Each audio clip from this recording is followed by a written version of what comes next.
Hello everybody, welcome or welcome back to the channel. In today's video we're going to be taking a look at 5 different third-party games coming to the Nintendo Switch 2. I really hope you enjoy this one, and if you do, please make sure to give it a like. First on this list is Elden Ring. So this is arriving sometime in 2025. It's an RPG game, which is a role-playing game set in a dark fantasy world called Land Between. So in the story you play as a tarnished character. You were exiled from the Land Between previously, but you have now been brought back. So in this game, at the start of the game, the Elden Ring was shattered. So because the Elden Ring was shattered, chaos began. Life, order, and reality was completely broken because this is what the Elden Ring brought. So you are now competing with other Tarnished, which have came back to the Land Between to try to restore the shattered Elden Ring. And by doing that, you need to gather the Great Rune, which is the name for the ring's pieces. So the ultimate prize of becoming the best Tarnished is called the Elden Lord. So that is what you're trying to achieve, as well as restoring the Elden Ring. So in this game, it comes with the Shadow of the Erdtree DLC included. You also get new weapons and armor torrent skins. My impression of the game is I've heard amazing things about this game. I think it was released in about 2022, and I've heard that it's a really, really good game. I've also heard that it's very, very difficult, so be expected to have to endure that.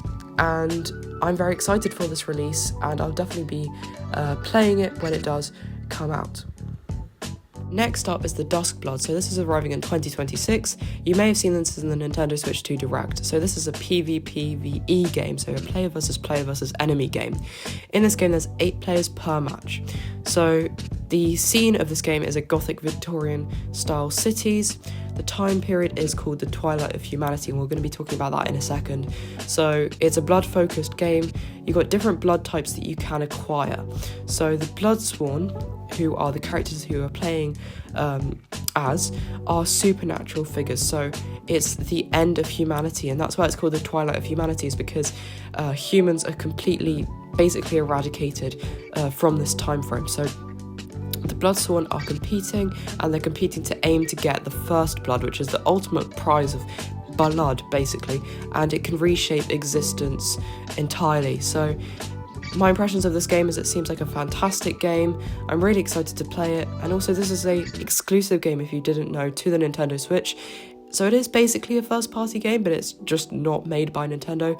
So I'm really excited for this one, and I'm sure some of you guys are interested as well. Next up is FC26. So this is a game that is revealed very, very recently at the time of recording. It's a yearly football game, if you didn't know. It used to be called FIFA. So this is releasing on the September 19th. Obviously, it's going to be a great game if you are into football. So included in this game is gameplay presets. So you've got authentic versus competitive gameplay you can choose before joining a match. You've got improved movement, AI, dribbling, and passing. So basically, overall, this game is going to be way more polished previously from FC25. So my questions that I have is, how much better is it going to run compared to the Switch 2? And I'm really hoping it will massively improve, and it definitely will because of the power of the new system. And I'm also hoping that maybe we can get 4K docked. I'm hoping that's one thing that I'm hoping for with this game. Fourth is a game that you may have not heard about massively. So this is Demon X Machina Titanic Scion. So this is releasing on September the 5th. It's a sci-fi combat game. So you've got a massive world to explore. You've got land or air that you can travel with. Air is an amazing feature. I guess this is the unique thing about this game. So you can defeat enemies, you collect their weapons and the equipment that they are containing, and you basically collect this and you improve your character. So you can customize your character. The equipment gives abilities that you wouldn't have got previously, so it's basically making you the ultimate player. So you can pretty much become unstoppable.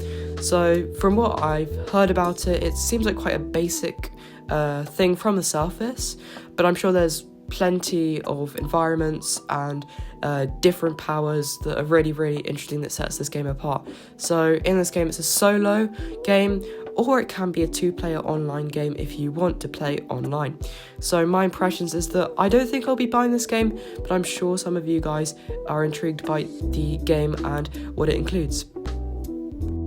Finally is Hades 2, so this is a sequel to the original Hades that came out on the Nintendo Switch original model in a couple of years ago, I think. So this is a sequel. It's going to be played at 60 FPS. We've already been told that by the Hades team. So if you didn't know about Hades, mythology is the focus in the characters and the whole game. So includes some mythological characters that you may have heard of before, like Aphrodite, Zeus and Apollo. It's a much larger world compared to the OG Hades, which makes sense because they've got now the power to explore what they can do with this game, and to make the larger world makes a lot of sense. So in this game, in the story, you play as Melino, who is a princess of the underworld who is immortal, and what her challenge that she is facing is that Kronos, the god of time, has escaped the underworld, which is basically in this underworld is a prison, and he has managed to conquer the underworld. He is the god of time, so he is really, really powerful. He's got all of these abilities. Being locked up in that prison was confining him, but now he's got all of these things that he can power. So Melino's mission is to stop him from going too far. So I haven't spoiled too much things. The impressions that I have been given is I haven't got the original.